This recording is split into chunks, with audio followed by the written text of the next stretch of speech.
هذا الدين الذي نحن عليه هو أقوى وأسرع الأديان انتشارا اليوم. والله العظيم لا يوجد اليوم دين هو أقوى أو أسرع انتشارا من هذا الدين الذي نحن عليه، من دين الإسلام. كنت في رمضان الماضي في ألمانيا،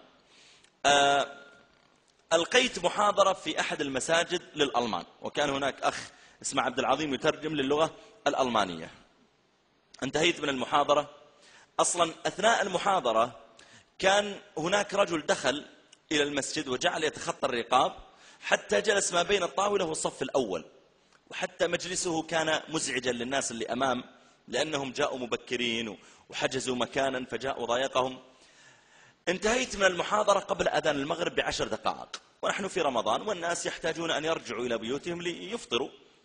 فقلت أشكركم وإن شاء الله تعالى نلتقي بكم في وقت آخر. كان فيه مسلمون وكفار. فرفع هذا الرجل يده.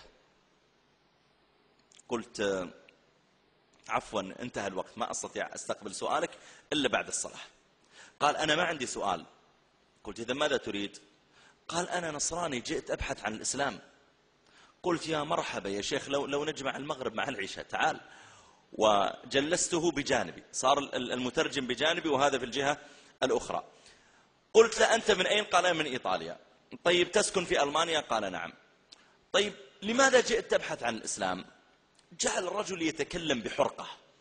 قال أنا أشعر أن النصارى يعبدون أصناما، لأني لما أدخل إلى الكنيسة آتي وأنظر فإذا كلها صور وتماثيل أمامي، فحقيقة أنا أحس أني أعبد أصنام اللي ما أعبد الله. قلت هذه نقطة. النقطة الثانية، قال النقطة الثانية أن القساوسة عندنا يجمعون منا الأموال، يزعمون أنهم بها ينشرون النصرانية ويطبعون كتبها ويبنون الكنائس، وهم في الحقيقة يأخذونها لأنفسهم، بدليل أن عندهم أحسن السيارات وأحسن البيوت وأحسن العمائر. لما قال ذلك تذكرت قصة ذكرت عن إحدى الكنائس. ذكروا أن إحدى الكنائس قلت التبرعات عندهم، يقولون قال القساوسة يا جماعة ما في فلوس خلاص. قالوا والله الناس ما يتبرعون، التجار ما في أحد يأتي يعترف ولا شيء، خلاص ما في فلوس. فقال واحد من القساوسة قال أنا عندي فكرة نجمع بها مالا. قالوا ما هي؟ قال ما رأيكم أن نبيع أراضي في الجنة؟ قالوا كيف؟ قال نبيع أراضي في الجنة. قالوا عاد الناس سيصدقونك. قال أنتم نزلوا إعلانات وقولوا الذي يشتري أرضا في الجنة ينجو من النار، إذا تبغى ما تدخل النار لازم تشتري أرض في الجنة. نزلوا الإعلانات وفعلا بدأ الناس البسطاء والضعفاء يتزاحمون، هذه معها ذهبها تريد أن تبيعه، وهذا معه بقرته، وهذا ومساكين يريدون أن يدخلوا الجنة. فمر في يوم من الأيام واحد من التجار، لما مر ونظر في إذا هذا الازدحام قال يا جماعة إيش القصة؟ قالوا والله نحن نشتري أراضي في الجنة حتى ما ندخل النار، نخاف من النار لازم نشتري أراضي في الجنة. قال يا جماعة الجنة عند الله كيف؟ قالوا والله هؤلاء يبيعون أراضي في الجنة. فجاء هذا التاجر ودخل، فلما دخل فإذا القساوسة قد قلبوا الكنيسة مكتب عقار، مخططات وصكوك وأوراق فلما رأوا قالوا أوه هذا التاجر فلان، لا هذا أعطونا مخططات الشمال، هذا أكيد إنه يبغى شيء يعني غالي.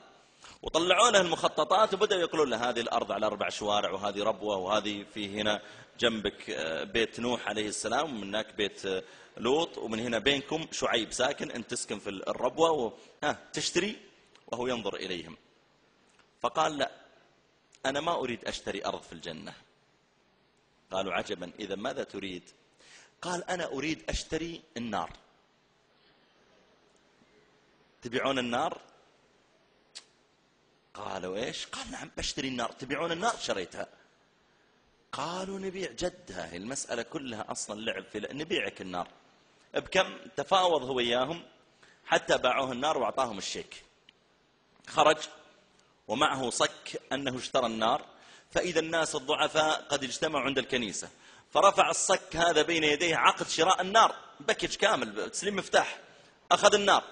فخرج وقال أيها الناس ما يحتاج تشترون أراضي في الجنة، أنا شريت النار لن أدخل أحدا، خلاص أنا ماني مدخل أحد، وفرت عليكم. فلما قال ذلك قال يا شيخ هؤلاء يسرقون أموالنا، تذكرت ذلك وتذكرت قول الله تعالى يا أيها الذين آمنوا إن كثيرا من الأحبار والرهبان ليأكلون أموال الناس بالباطل ويصدون عن سبيل الله. الشاهد تكلمت معه بكلام يسير فنطق الشهادتين، فقام واحد ثاني وأسلم أيضا، ثم أرسلت الأخوات من الدور الفوقي قالوا يا شيخ عندنا 4 سيدخلن في الإسلام. صعدت أنا والأخ عبد العظيم وكان عندهم بعض الأسئلة أجبناها ولقناهم الشهادة، فتعجبت قلت يا عبد العظيم يعني ساكن في البلد متزوج ألمانية، قلت معقول 6 في خلال 2 ساعة؟ قال يا شيخ هذا عادي. قلت كيف عادي؟ قال يا شيخ أنا يسلم وأنا شخص واحد يسلم على يدي شهريا من 13 إلى 15. قلت عندك تقارير رسمية حكومية تثبت كم عدد المسلمين؟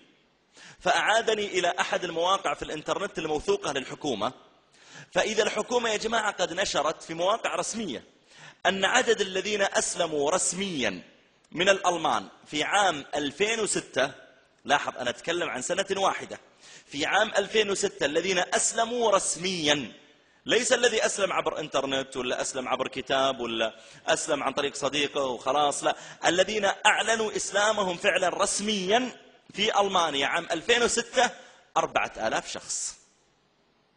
بمعنى لما تقسمها على الأشهر يطلع عندك في كل شهر قرابة 400 شخص تقريبا أو 350. قسمها على الأيام يطلع عندك في كل يوم قرابة يمكن يعني كل ساعة قرابة 12 أو 13. بمعنى أن في ألمانيا في عام 2006 كل 2 ساعة يدخل مسلم جديد في الإسلام. بل إنني في ألمانيا في رمضان الماضي صليت بهم في مسجد اسمه دار السلام، فالمسجد يعني ليس جديدا، ومع ذلك الشباب يقولون لي يا شيخ ترى اليوم ثاني صلاة في هذا المسجد في 14 رمضان تقريبا. قلت يا شباب كيف طيب المسجد شكله قديم؟ قالوا لا يا شيخ هذا كان كنيسة. قلت كيف؟ قالوا يا شيخ عندنا الآن 20 كنيسة كلها معروضة للبيع، اللي تحول مسجد، اللي تحول مستودع، اللي تحول سوبر ماركت، أي شيء حولها كما تريد. يقولون 20 كنيسة معروضة، وهذه إحدى الكنائس شريناها ب 350 ألف يورو، يعني قرابة 1.5 مليون درهم تقريبا.